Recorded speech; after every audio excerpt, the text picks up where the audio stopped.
So, narito na tayo sa part ng ating solar power generation tutorial. Ito yung mga DIY experiment na gagawin ko na abangan ninyo. So, pero bago tayo gumawa ng mga projects na ganyan, so kailangan meron tayong background, sa solar generation. So, ano ba yung mga components ng mga solar natin? Siyempre, meron tayong solar panel, meron tayong solar charge controller, meron tayong inverter, meron tayong battery. So, yan yung major components para yung basic ng solar. Tapos, kailangan niya may accessories tayo. Ano ba yung mga simple accessories na yon? So, meron tayong wire or photovoltaic wire. Yun ang ginagamit na wire dyan pang solar para later on, discuss ko sa inyo yan. Meron din tayong fuse at circuit breaker. So, ang part 1 natin, kailangan matuto tayo ng mga basic electronics, mga electricity for beginners. So, i-discuss ko siya by the book manggagaling, i-discuss ko lang siya along the way.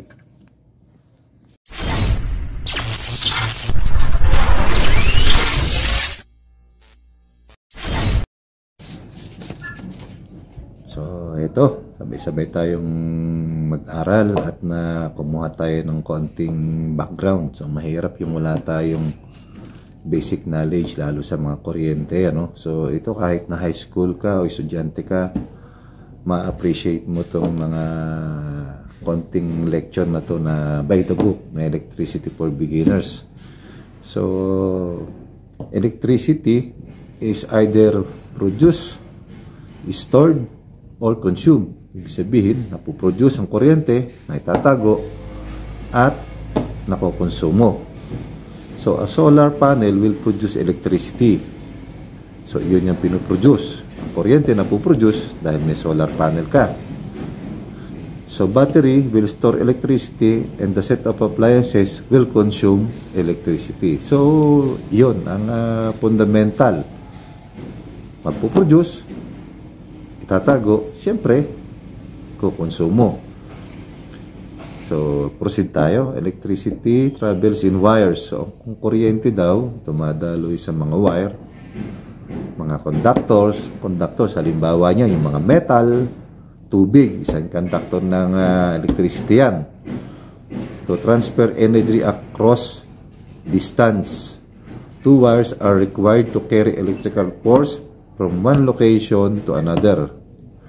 So, electrical energy can be carried in two ways. So, dalawang paraan daw para siya ay dalhin. Yung direct current, DC power, the electricity flow is direct and flows like a river. So, parang ilog daw, yung flow niya.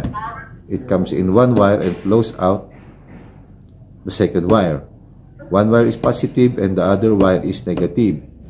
The differentiation of the positive and negative wire is called the polarity and refers to the electrical charge present in the wires which are used to transmit electrical force. So ang example ng mga DC natin, halimbawa yung mga baterya natin, yung mga mahihinang voltahe lang, yung mga may battery, power bank tayo. Ang tawag doon sa positive at negative na terminal noon ay yung kanyang polarity. So, basic yun. So, yan ang mga example ng mga DC.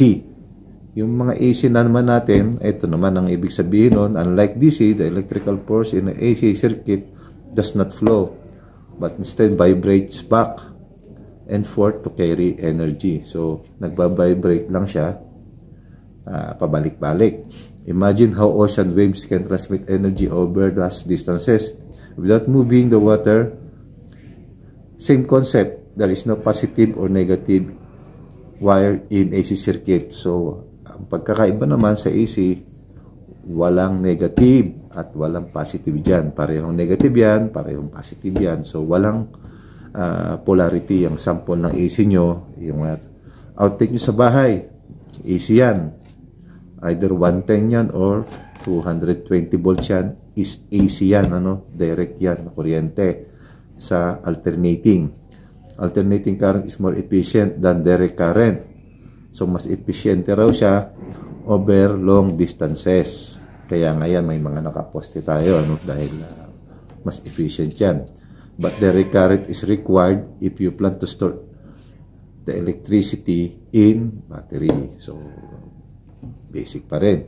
Sa DC pa rin. Appliances can be designed to use DC or AC power.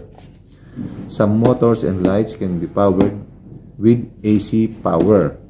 But most of appliances transform the AC electricity into DC electricity.